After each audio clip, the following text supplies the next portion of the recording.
चंदन पात्रा जी, मुझे गाली देने से कुछ नहीं होगा। मोदी जी से पूछिए कि एक नया पार्लियामेंट की जरूरत के लिए 20,000 करोड़ तक का पैकेज चाहिए आप लोगों को, शर्म नहीं आती है?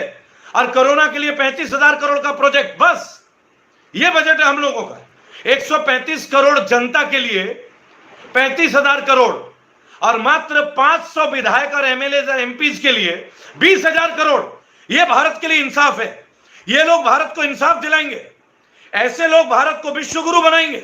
और जब हम जैसे एक्टिविस्ट इन बातों को उठाएंगे तो चंदन पात्रा जो फेसबुक में मुझे गाली लिख रहे हैं, चंदन पात्रा को जवाब दीजिएगा। जो लोग फेसबुक में लाइव है मेरे साथ, मेरा विनम्र निवेदन होगा कि मोदी जी के सेंट्रल विस्टा के लिए, एक नए सदन के लिए 20,000 करोड़ का पैकेज, और कोरोना के लिए 35,000 करोड़ का बजट, वो भी 135 करोड़ भारतीय के लिए।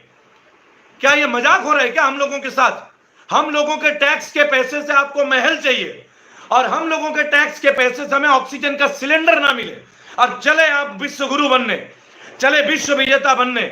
उत्तर प्रदेश के अलीगढ़ मुस्लिम यूनिवर्सिटी AMU, आप लोग सभी जानते हैं अलीगढ़ मुस्लिम यूनिवर्सिटी देश की विख्यात यूनिवर्सिटीज में से है, और वहाँ बहुत सारे प्रोफेसरों की मृत्यु हो गई है।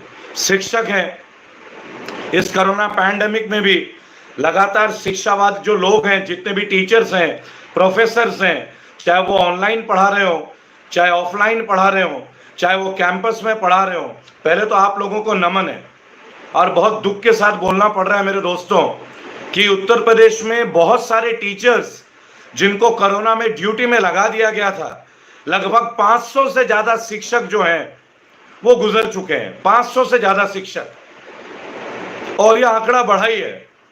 और पिछले एक हफ्ते से अलीगढ़ मुस्लिम यूनिवर्सिटी, जो कि भारत की एक बहुत ही जानी मानी यूनिवर्सिटी है, जानी मानी यूनिवर्सिटी, वहाँ के बहुत सारे प्रोफेसर इस दुनिया को छोड़ के, हमें छोड़ के जा चुके हैं।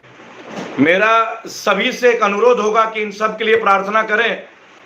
और कैसे एक परिवार ईद मनाएगा जहां इतने परिवार के इतने लोग गुजर गए? बहुत कष्ट का विषय। शिक्षक हैं, प्रोफेसर हैं। गाजियाबाद में दुर्गेश प्रसाद नाम के एक समाज सेवी कोरोना पॉजिटिव हुए, फिर उन्होंने अपने प्राणों को त्याग दिया। कुछ दिन बाद उनकी पत्नी ने प्राण त्याग दिया, फिर उनके बेटे ने प्राण त्याग दिया, फिर उनकी बहू ने प्राण त्याग दिया।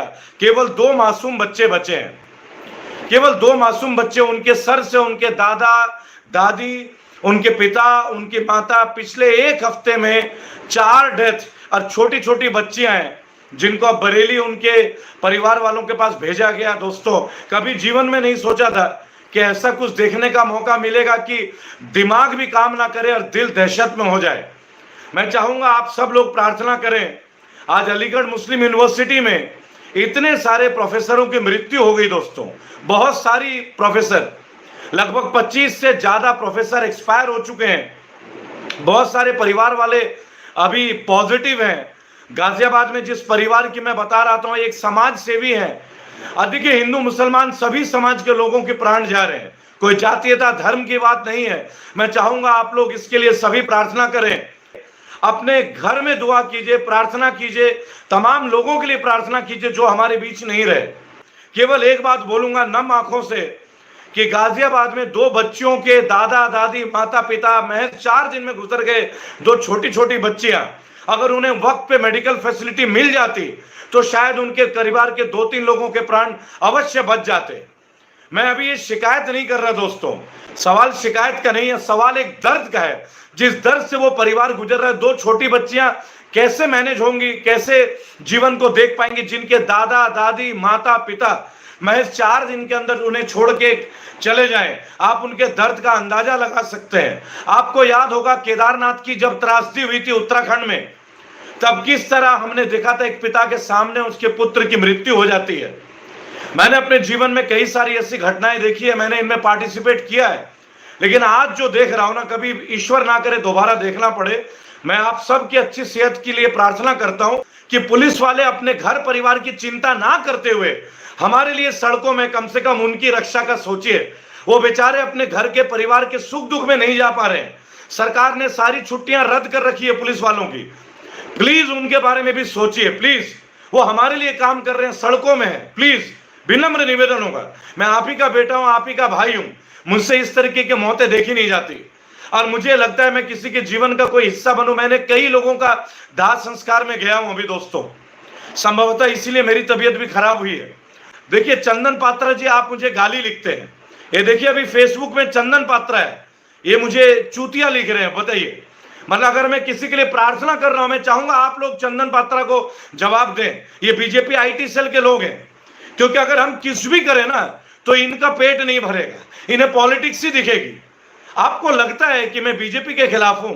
अरे गलतफहमी निकाल लीजिए, मैं केवल इतना बोलूंगा, अरे मैं बीजेपी के नहीं, बैड गवर्नेंस के खिलाफ हूं। आप सोचिएगा ये कैसा देश है जहां कोरोना के लिए 35,000 करोड़ का बजट है और अभी एक नया संसद बन रहा है सेंट्रल विस्टा, उसका बजट जो है दोस्तों वो 20,000 करोड़ तक जा रहा है। तो क्या मेरा खून खोलेगा नहीं? तो क्या हर भारतीय का खून खोलेगा नहीं? क्या आप और हम चुप बैठे रहेंगे? लोग मर रहे हैं लेकिन सेंट्रल विस्टा को पास कर दिया जाता है। सुप्रीम कोर्ट भी कहती है, अभी एक पीआईएल दायर हुआ था दोस्तों, सुप्रीम कोर्ट कहती है हम इसके बीच में नहीं पढ़ सकते। आप सोचिए, चले डंका बजाने। एक बात बोलूंगा, राजनीति की बात नहीं है, मुझे हर उस सिस्टम से घृणा होती है जो सिस्टम हम जैसे भारतीयों को टूटने के लिए, मृत्यु के लिए मजबूर करता है। आज जो प्रोफेसर डेथ कर रहे हैं अलीगढ़ मुस्लिम यूनिवर्सिटी में, आज गाजियाबाद में एक हिंदू परिवार की बेटी दुर्गेश प्रसाद जो कि एक समाज सेवी थे, वो मरे, उनके पत्नी की डेथ हुई, उनका बेटा और उनकी बहू की डेथ हो गई, दो छोटे छोटे पोते और पोतियां छोड़ के वो गए। कौन देगा उनको इंसाफ? मजाक हो रहा है क्या? 35,000 करोड़ का प्रोजेक्ट कोरोना का लड़ने के लिए, 135 करोड़ भारतीयों के लिए, और ये मुट्ठी भर 500 विधायक और एमपी के लिए 20,000 का प्रोजेक्ट, 20,000 करोड़ का प्रोजेक्ट सेंट्रल विस्टा। प्रधानमंत्री को नया घर चाहिए, इन सांसदों को नया घर चाहिए, नया अड्डा चाहिए बैठने के लिए, और हम भारतीयों के लिए ऑक्सीजन सिलेंडर नहीं है, हम भारतीयों के लिए आईसीयू के बेड्स नहीं, वैक्सीन नहीं, आज लाशें तैर रही हैं। कृपया करके कमेंट में अपना गुस्से को लिखिएगा, लेकिन मैं अपील करूंगा विनम्र हाथ जोड़ के मेरे तमाम मुस्लिम साथी भाई बहनों को, अगर आप रेबेल को अपना बेटा भाई मानते हैं, अगर हर भारतीय मुझे अपना बेटा भाई मानता है, तो प्लीज ईद के दिन आप मस्जिद मत जाइए, भीड़ इकट्ठा मत कीजिए। अगर ये कम्युनिटी स्प्रेडिंग हो रहा है प्लीज रोकिए। मैं आपके घर आऊंगा जब आप मुझे बुलाओगे। मैं मंदिर मस्जिद हर जगह गया हूं, आप मुझे देखते हैं। मैं कश्मीर के मंदिर में भी गया हूं और मैं जामा मस्जिद में भी गया हूं। मेरे लिए मेरा मुल्क और मेरे मुल्क के लोग। जय हिंद, जय भारत।